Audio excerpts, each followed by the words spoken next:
Mesdames, Messieurs, bonjour. Je vais vous raconter une histoire pour vous aider à comprendre tant soit peu comment et qui est le mauvais. Au nom du Père, du Fils et des mauvais esprits, pas Amen.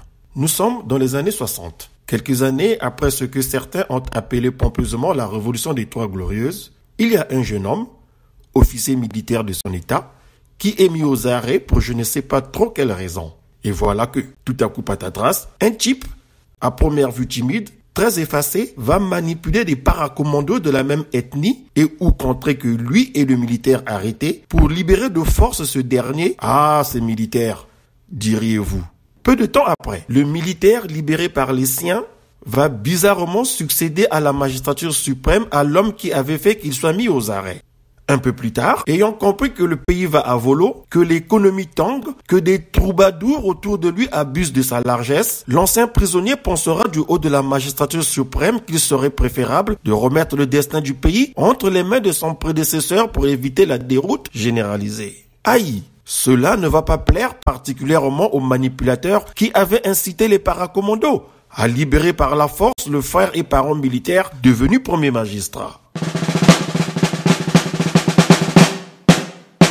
Alors que personne ne s'y attendait vraiment. Et comment? Le manipulateur en question va une fois de plus réussir son coup. Cette fois-ci, ça sera le coup du siècle.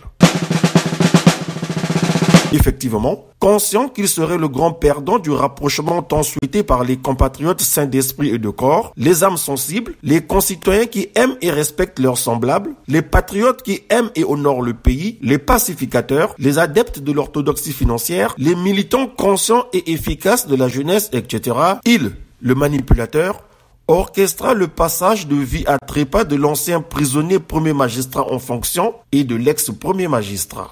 Toujours à la manœuvre, le manipulateur, le mauvais fit exécuter de façon abominable, atroce, le témoin et ou facilitateur en soutane du rapprochement des deux dignes fils soucieux de l'avenir et du devenir du bien commun, le pays. Résultat des courses, bien des années après et encore, c'est échec sur échec. Panique et désarroi, division, haine, que du sang et des larmes des autres.